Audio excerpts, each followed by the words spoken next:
నీ చేతిలో ఉన్న సెల్ ఫోన్ ని పక్కకు పెట్టు.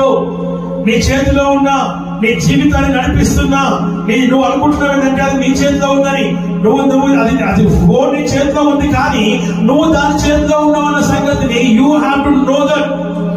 నువ్వు దానిలో ఉన్నావు అన్న సంగతిని నువ్వు జ్ఞాపకం చేస్తావు. ఆయన అన్నాడు, నా యందు మీరును మీ యందు నా మాటలు నిలిచి ఉండాలి అన్నాడు. ఆయన అన్నాడు ఇంకో మాటగా, నేను మీ యందు ఉండాలి, మీరు నా యందు ఉండాలి, అప్పుడు మీరు పరిపూర్ణ అవుతారు, అప్పుడు మీరు సంపూర్ణ అవుతారని దేవుని వాక్యం సెలవిస్తా ఉంది. కానీ మనం ఈ రోజు ఎక్కడ ఉన్నామనంటే సెల్ ఫోన్ లో ఉన్నాం. మనం ఈ రోజున అది మన చేతుల్లోనే ఉంది. పట్టుకునే విధానంలో కూడా స్టైల్ గా పట్టుకుంటాం, మాట్లాడే విధానంలో స్టైల్ గా మాట్లాడుతూ ఉంటాం, దానికి రకరకాల విండోస్ మనం పెట్టుకుంటూ ఉంటాం. ఈ రోజున వాక్యం సెలవిస్తున్నదంటే ఈ రోజు నీ జీవితంలో నిన్ను ఏలుబడి చేస్తున్న ఆ సెల్ ఫోన్ విడిచిపెట్టు. దేవుడు నిన్నుతో సూటిగా మాట్లాడుతున్నాడు, సెల్ ఫోన్ పక్కకు పెట్టు. నువ్వు చూస్తున్నావు, టైం వెళ్ళిపోతూ ఉంది. టైం స్పీడ్ గా వెళ్ళిపోతుందండి.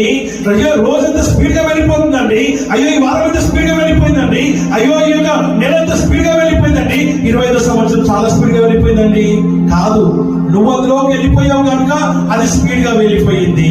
అందుకు నువ్వు దాన్ని గ్రహించలేని పరిస్థితిలో ఉన్నావు.